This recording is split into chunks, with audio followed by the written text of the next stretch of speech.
is a man working in military in Japan and protect us from China. Please with the for Mike!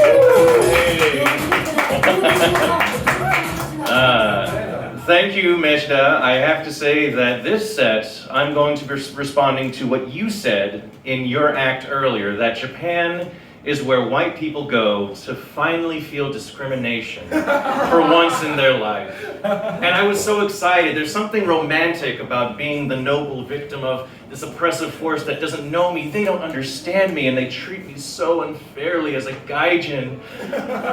But I love it. I love the racism in Japan. For example, Japanese people, they think gaijin are stinky and scary and they won't sit next to you on the train. Good. I'm a big guy. I like the leg space. It's very nice for me. And they say, no matter what, no matter how much you assimilate into Japanese culture, no matter how much Japanese you learn, they still talk to you in English. Good! My Japanese is crap. After being here for 2 years, it's still garbage. So the fact that you want to talk to me in English is perfectly okay. But then they get a little bit more serious, right? They get a little bit more serious and they say, what about relationships and dating? Because of the language barrier and cultural differences, they'll never see you as a good long-term partner for marriage. Good! Marriage scares the hell out of me. That is perfectly fine for me. Frankly, I have trouble with relationships because where I work, obviously for the military, I have to lock up my phone in a case outside the building where I work, and I go down into a dungeon, and I stay there for 9 hours. Imagine the fear that I have if there were like a very needy girlfriend trying to text me the entire time, and when I get out and I look at my phone, there's 50 angry messages.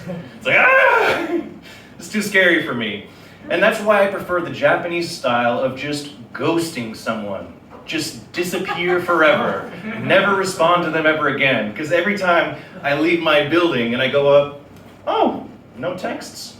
Perfect. It means I'm not making any mistakes. But also, going one step beyond that, what about the no gaijin rule? Have you ever seen this? No gaijin. No gaijin. Sometimes at a bar or a restaurant, they see you. They just look at you and say, no gaijin. And I get it. I get it, especially because my Japanese is garbage. That they would, if there's any sort of negotiation that has to happen, I understand why you would say, no gaijin. But even in Japan, they do it in a really nice, very smart way. I once went to a nightclub, and this is a true story. The guy saw me walking up, and he said, no gaijin. But he said something very special. He said to me, no gaijin, your dick is too big. It hurts the pussy. And when I walked away from that, I didn't think, oh, I'm banned from entering this place because I'm a gaijin. I thought, oh, well, thank you very much. And this is a tip for the ladies. Like, if a guy wants to take you on a date and you want to turn him down gently, just say, I would love to go on a date with you, but your dick is too big. Because what is he gonna do? Say, no, it's actually very small, please date me. No man will ever do that. I would rather be deported than have to have that conversation of, no, it's actually quite average. It's a very average white guy dick. If you wanted to get rid of me, all you have to do is get the Japanese police to come up to me and say, Omae no chinko wa tottemo agunai da yo. Dakara, America ni kaerete kure. And I would say, oh, so desu ka. Maji de? Shoganai. I would not argue the point ever. I would just take the deportation and say, when's the next plane? That's how strong my commitment is.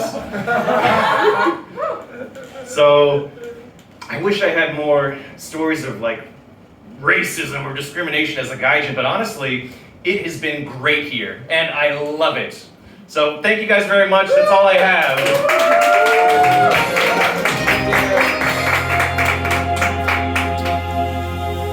So please with the format.